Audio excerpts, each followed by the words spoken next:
Hello, Internet. I'm back. It's the Rubin Report direct message, and we don't have a shortage of things to talk about today. All right, I'm going with 3 stories today. Our crack team of people, we went through everything. We said, what is the most important? What is the most relevant? What is gonna not make people's head explode, but they need to know about? And that's what we chose. So the 3 stories that we're going to be covering today, you probably heard, obviously, that Supreme Court Justice Ruth Bader Ginsburg passed away on Friday evening. And, you know, the way politics are these days, we don't even wait, a minute. We don't even wait 30 seconds. We don't wait 10 seconds to start the political fighting, of course. And now it appears that Trump is going to nominate someone to be the next Supreme Court judge. Otherwise, we'd have a court with 4 conservatives, basically, and 4 liberals going into an election year that very much seems like it could be contested, and we could have all sorts of problems because of that. But what I'm going to focus on is a little bit of sort of the real politic about this, of sort of why Trump has to do it and the Republicans have to confirm, but also just sort of the reaction, the media reaction, the blue check Twitter reaction, and this feeling like that if you don't get what you want, that you have authority to burn it all down, which has been a sentiment coming out of the left for a long time. Let's not forget that even in the primaries, Pete Buttigieg, who was like as vanilla and boring as anything you can possibly imagine, even turned to Bernie in the last debate that he was in and said, you want to burn it all down, I don't. Well, I think that burn it all down sentiment that the leftists and the socialists and the Marxists and the progressives have been just pushing throughout society, well, then when something like this happens, it just gives them more excuse to pour fuel on the flame. But what I will really, really try to do is try to do this sort of from an apolitical position and just look at the reality of the situation and what every side sort of has to do. The 2 other stories that I want to talk about, well, one of them, we're going to show you a compilation of videos from the last couple days from San Diego, from DC, and I forget where the other one is. We'll check in just a sec. But the Black Lives Matter protesters that are deciding, well, this sort of fits the burn it all down thing, that they can harass people on the street, they can harass people in restaurants, they can harass people at gay bars, that they have decided that whatever their cause is, that their cause is so righteous that everyone else must bow to them. I'm sure you guys have seen these clips go around, but the thing is, and the reason I wanted to do this is not to outrage you with the awful things that these people are doing and that they are making sure that other people can't live their lives, especially in a time of pandemic when people are getting out less and less. If you can't get out, or if you go out and then you're basically assaulted by people who make you repeat phrases after them. I did that video last week where they had people repeating phrases, or they won't let your car pass, or they won't let you eat.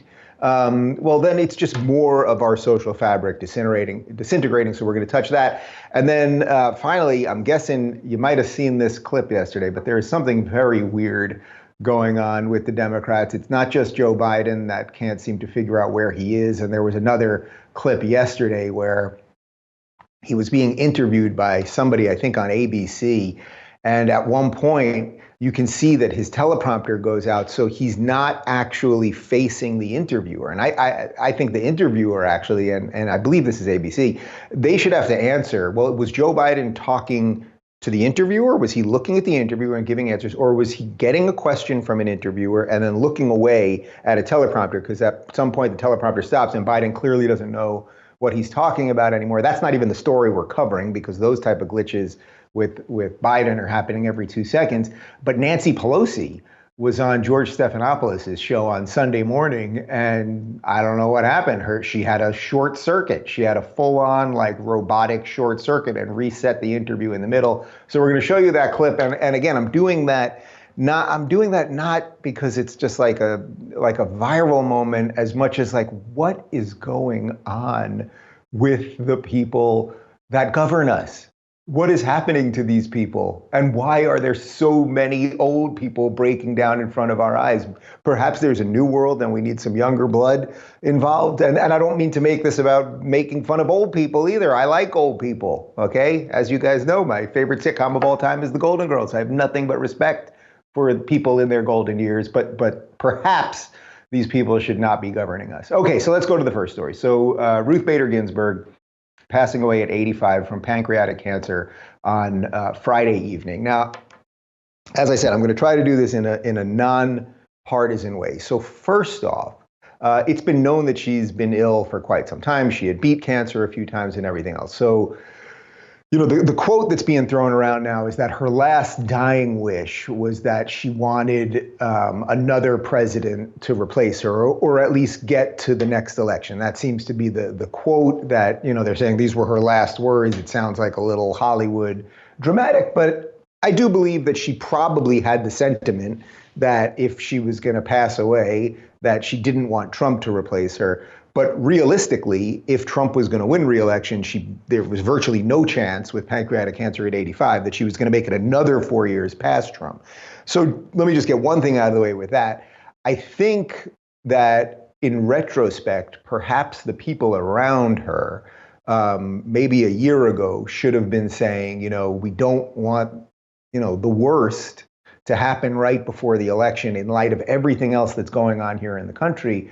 And perhaps you should consider stepping down now where you might be able to influence Trump or influence the Republicans to sort of guide them to pick someone that might be a little more in line, might be a little more in line with your way of thinking or your judicial ideology, that sort of thing. I think that perhaps would have been a good idea because the longer they let this go with her and it was known that she was sick, and I'm certainly not blaming her, and I'm not even blaming anyone around her. Again, I'm just trying to talk about this from like the realist perspective. The longer they let this go, they knew that this moment could happen. And I actually wonder what was going on behind the scenes, because let's not forget, I think the first day that we did this direct message show 2 weeks ago, the first story that I covered was that Trump released his list of 20 nominees for the Supreme Court. That was sort of getting ahead of it, right? Like that was a hint, like something could potentially happen here. So maybe there were more whispers that we know about. That's the type of thing that in DC will leak, and we'll find out more. So that's just one sort of realist position on this, that perhaps her and her team should have tried to deal with this a little bit earlier, because now we're in a really tough spot. Because here's the situation. Trump basically has to use the power that he has as president to nominate. Any president would do it. Any president would be in their right to do it. By the way, there's a clip floating around of Ruth Bader Ginsburg being interviewed a couple of years ago talking about how we vote a president in for 4 years, so he has to do his job for the duration of the 4 years. He doesn't just do his job for a third year on the chance that he might not be serving a fifth year. So her ideology would have led to Trump nominating somebody. That's just, again, that's realist, that's a fact, that's not partisan. Okay, so that's one thing. On the other side of this, of course, is that now what can happen is that you may remember in 2013, the Democrats who had a majority blew up the filibuster. This was Harry Reid's nuclear option, that to get your justices passed, you wouldn't need that supermajority anymore. You would need a simple majority of 51 senators. Now you can find the video. I don't recommend you searching Young Turks videos for me, but you can find videos of me as a lefty and as a Democrat back in 2013 on the Young Turks saying this is a mistake. You cannot think that this will not bite you guys in the butt, and that is exactly what's happening. And by the way, when Harry Reid blew up the supermajority, he used the nuclear option. That's what they called it. You can also Google all this stuff, so that they could just get a justice in with 51 votes, a simple majority. Plus right now, the tiebreaker, of course, is the vice president, Mike Pence, and he happens to be a Republican, a conservative, so you can even do it with less than 51 because he becomes the tiebreaker. I was warning about this because once you change the rules, well, you better hope that you hold on to power forever. And obviously the Democrats haven't held on to power forever. And obviously the Republicans aren't going to hold on to power forever. So you really got to be careful what you wish for. And as a lefty and as a Democrat, I was warning them about it literally 7 years ago. So now that's what Harry Reid decided to do. The Democrats decided to do it. You can find all the Democrat leadership saying it was the right thing to do, blah, blah, blah. And what they have left themselves with right now is a situation where Trump will nominate, right? It might come as early as today. He is going to nominate. And in effect, the Republicans have the votes because even Mitt Romney now is saying that he's willing to take a vote on a nominee. That just happened in the last couple hours. And he was sort of on the fence. There are two other Republicans that are sort of on the fence on this. But in essence, the Republicans basically will have the numbers. And it's unfortunate that all these votes come down to the purely partisan lines on this, right? Democrats do this, Republicans do this. But the simple truth is that if you flipped it the other way, both sides would do it. So both people saying, oh, they're hypocrites because this is what they said a long time ago, and they're hypocrites because this is what they said a long time ago. That's all irrelevant. That's just all playing politics. But politics is the game of power.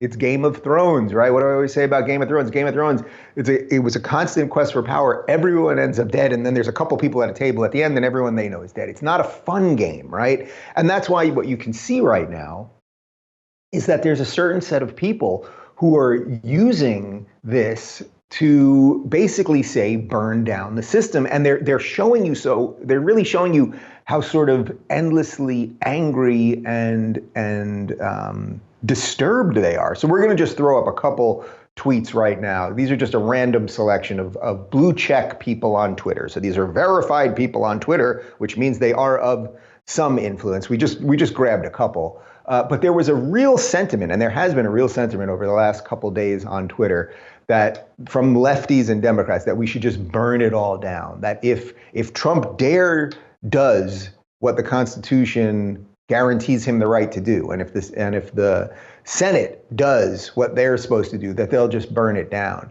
And there's a real short-sightedness. You may have seen one of the tweets there was from Reza Aslan, who that guy's a real piece of work. He was the one that, well, first off, he was the one that was one of the prime people calling Sam Harris a racist for years and years, which was one of the things that actually caused my political awakening, because Sam was just sort of a moderate, decent liberal, and then here's him being called a racist by this buffoon.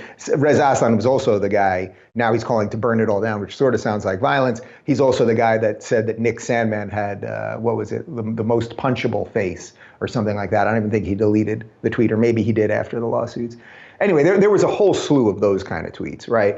But it wasn't just sort of random celebrities and blue check Twitterati. It was really coming from mainstream Democrats. I mean, another sentiment that was coming from Democrats, and Kamala Harris tweeted about this, and AOC did a little video talking about this, is that Trump is ignoring the dying wishes of this woman.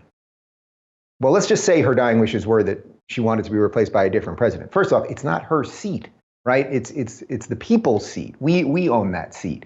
She was in that seat, and that's great. And by the way, I was actually pretty enthused to see that there were no people of worth, of any note that I saw, that were dancing on her grave or happy that she died or saying anything really awful about her. That's not to say there was no tweets about that, but like any blue check people, anyone of any influence, I saw a lot of people saying I disagreed with her judicial decisions, particularly her stance on abortion. But, you know, she was a good person and a patriot and blah, blah, blah. Like there was very little of the other thing. And yet we know whenever a conservative dies, it's, they're dancing in hell with Hitler and the whole thing. And we get that from mainstream people. And that is part of the asymmetry that I've been talking about now for a couple of years about what happens with people on the left versus people on the right. But anyway, AOC and Kamala Harris and a bunch of other people, I think Chuck Schumer chimed in on this idea that it was her wish, and AOC basically was saying Donald Trump doesn't care about the dying wishes of people. And it's like the hypocrisy is so off the charts. It's like if it was a conservative judge who died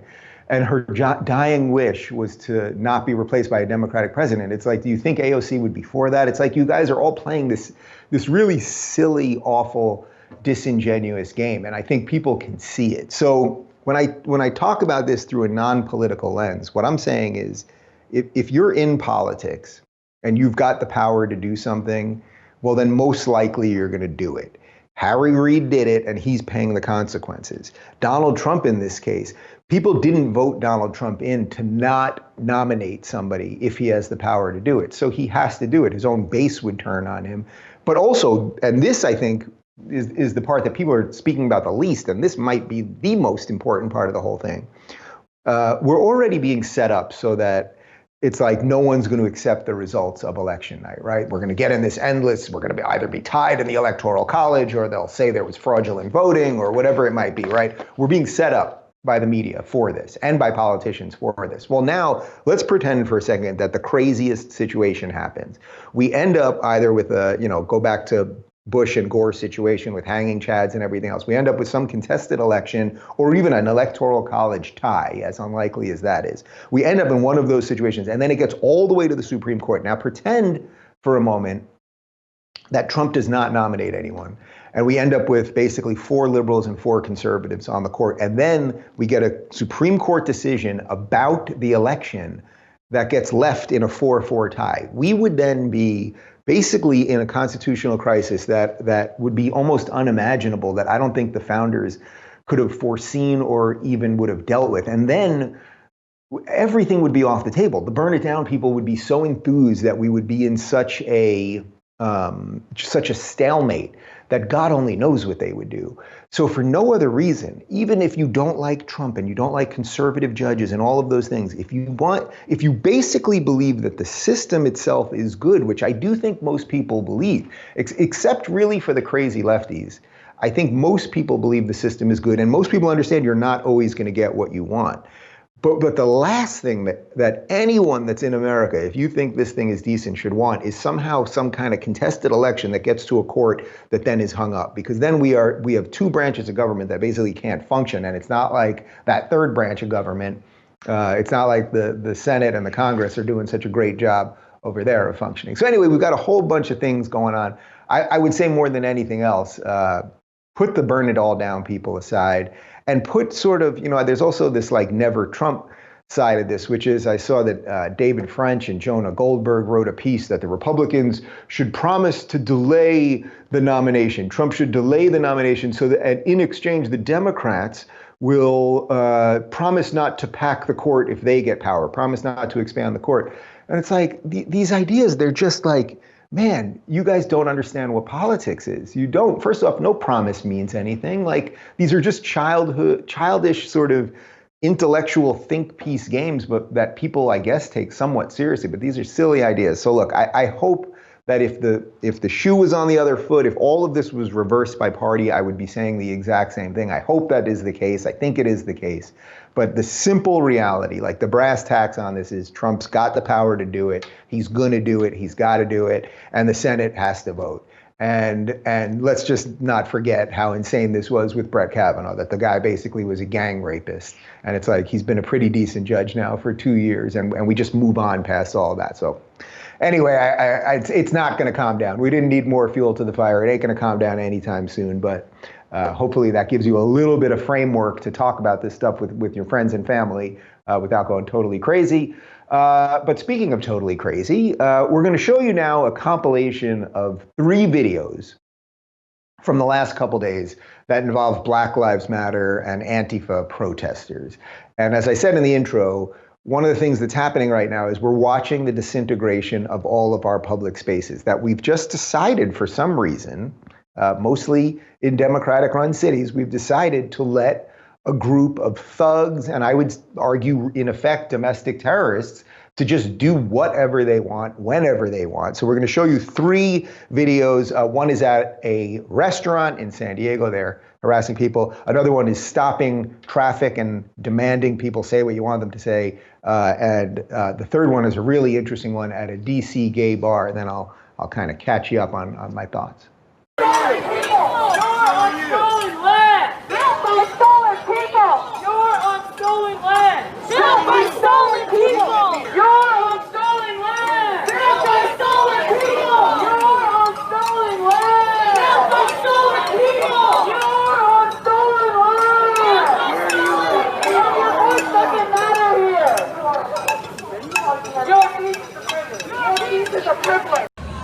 Say that matter, doesn't matter.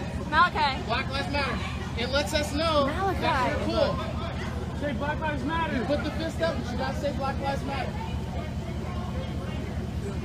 Yeah, say Black Lives Matter, homie. Feel better. Say fucking Black Lives Matter right now. Black Lives Matter. Say Black Lives Matter, bro. No, You didn't. I didn't hear shit, bro. Okay, say it. I'm proud. Hold on. Let him talk. Let him talk. Let him talk. Thank you. All right. Thank you.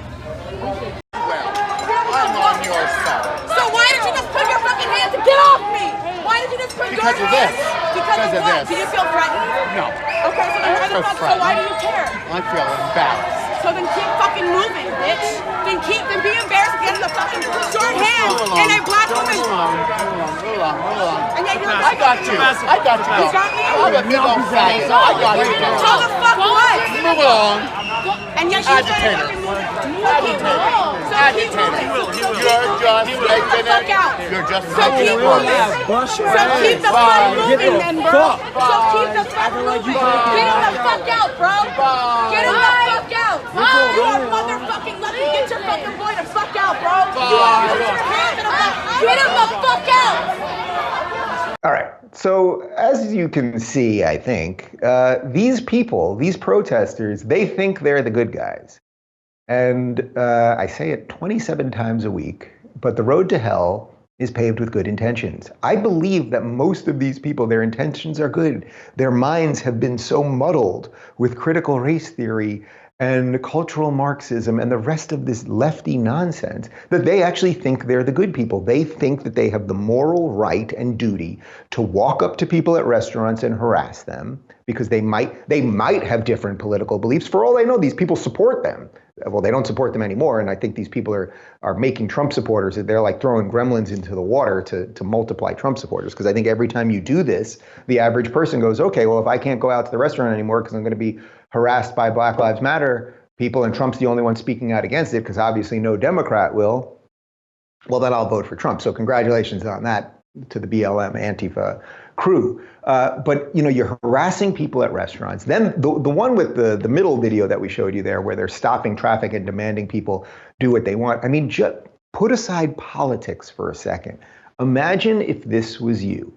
Imagine if this was your mom. Imagine if this was your grandma. She's driving down the street and then a bunch of people stop her car and force her to do something.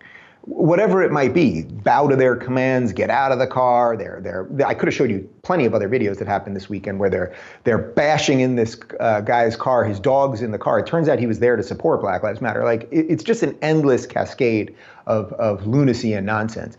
But the point is that what we're watching in these videos isn't just that these people are crazy. It's that where is civil society? Like, where are the police? And I don't blame the police, by the way, because in many of these cases, they're Democrat, usually run cities where the mayors are not backing the police, right? So, and we've got calls to defund the police. If we don't have basic civility in society, then we don't have much else. That kind of brings me to the third one, which I think was the most interesting one. So the third one was at a DC gay bar. And what you can see is this girl screaming at this man. He's at a gay bar, so I assume he's gay. Let's assume this guy is gay. And what this shows you is how out of whack the whole intersectional calculator is. So for those of you that are just getting caught up on all this, one of the things the left has created is a hierarchy of oppression Olympics. And depending on how oppressed you are worth more in that pyramid. Picture it this way, right? So at the bottom, the most worthless is the straight white Christian male because they're privileged and they should be treated the worst. So they have sort of no value to society. Then you could kind of throw like Asians and Jews in there because they're sort of minorities, except they've succeeded, so they don't really count as anything. And then you could sort of build up. So like you maybe have Latinos here and gay people here, but gay people, if you're gay and white and a male like this guy, then you kind of move down because, we've got Latinx lesbians with lazy eyes who should be here, and then black people here and Muslims here. And it creates this insane system of competing interests, which are based on characteristics that none of us would want to be judged by. But what's interesting about this video is it shows you why the thing doesn't work. It does not work. And why does it not work? Well, I don't know what that man's political beliefs are. You would think, though, if we're told that gay people are supposed to all be lefties, right? Even though I just saw a poll, there's a really interesting poll out right now that's showing that 45% of gay men are going to vote for Trump, which is actually pretty interesting. But putting that aside for a second, we're told that the lefties, the intersectional Marxists, that they care about gay people. So why are they marching up to gay bars and demanding that gay men bow to them? Gay men, and I assume there's some lesbians there. There's always one lesbian there.